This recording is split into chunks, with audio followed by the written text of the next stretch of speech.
جب آپ کو دشمن ہی نہیں پتا تو آپ امام کا ساتھ کیسے دیں گے؟ کیسے ساتھ دیں گے؟ آپ تو بولے نہیں نہیں یہ بھی اچھا ہے، وہ بھی اچھا ہے، یہ بھی اچھا ہے، سب اچھے ہیں، تو پھر برا کون ہے بھائی؟ پھر کون ہے برا؟ تو سارے کیا امام کے ساتھ ہوں گے؟ پھر اللہ کرے سارے ہوں، ہمیں کوئی مسئلہ تھوڑی ہے، سب ہو، لیکن سامنے مقابلے میں ابلیس ہے، دجال آئے گا۔ دجال صرف ظاہر شخص تھوڑی ہے، پورا نیٹ ورک دجال کا اس ٹائم کام کر رہا ہے پوری دنیا میں۔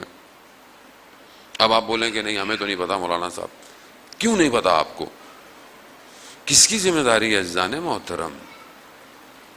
اتنا بڑا لشکر ایک مومن کے مقابلے میں، اور جب مومن کھڑا ہو جائے تو وہ خود اترتا ہے مقابلے کے لیے، تو وہ کیسے مقابلہ کرے گا؟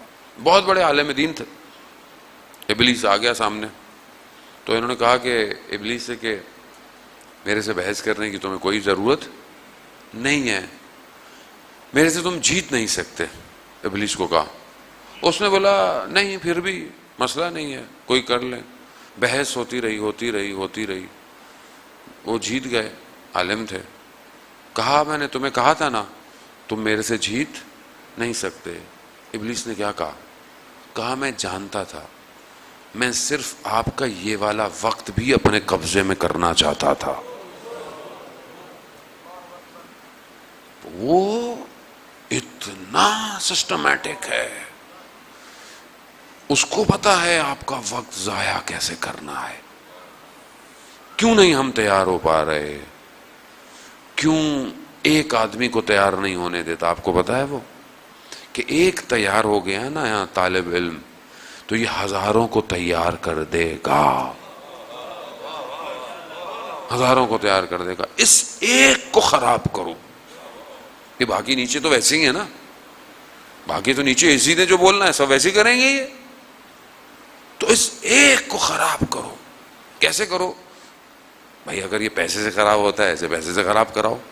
اب لوگ برا نہ مانیں گے کہ میں کسی کو کہہ رہا ہوں، میں اپنے آپ کو کہہ رہا ہوں بھائی، پیسے سے خراب کرو، شہرت سے خراب کرو، غضب سے خراب کرو، شہوت سے خراب کرو، خراب کرو اسے، اس سے خود کو نہ پتا چلے کہ یہ خراب ہو گیا ہے۔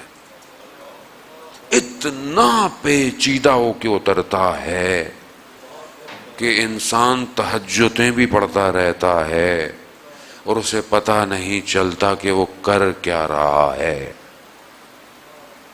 ہاں بہت سخت ہے جانے محترم۔ وہ مشہور واقعہ آپ نے شیخ مفید کا، غالباً شیخ مفید کا ہے، بڑے خواب میں دیکھا طالب علم نے کہ شیطان جو ہے وہ بڑی بڑی زنجیریں، چھوٹی چھوٹی زنجیریں، پتلی پتلی زنجیریں لے کے نا گھوم رہا ہے۔ کہا یہ کیا ہے؟ کہا کہ یہ وہ ہیں جن کے ذریعے سے میں پکڑتا ہوں اور اپنے قبضے میں لیتا ہوں۔ تو کہا یہ اتنی ساری الگ الگ، کوئی بہت مضبوط ہیں، کوئی بہت باریک ہیں۔ کہا جتنا جس کا ایمان ہوتا ہے اتنی میں سخت زنجیر پھینکتا ہوں۔ تو کہا یہ سب سے مضبوط زنجیر کس کے لیے؟ کہا یہ تمہارے استاد کے لیے، لیکن اس نے وہ بھی توڑ دی۔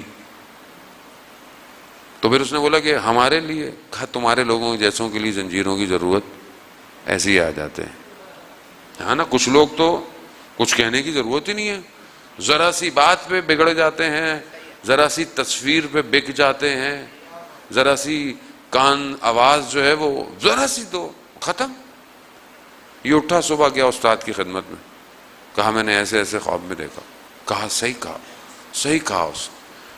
کہا میرے چند دن سے گھر میں فاقہ تھا اور میرے پاس پیسے نہیں تھے، لیکن میرے پاس کچھ وجوہات خمس تھا، تو میں نے کہا میں اس میں سے قرض لے لوں، حرام نہیں، ہاں حلال ہے، قرض لے لوں اور پھر جب پیسے آئیں گے تو رکھ دوں گا واپس۔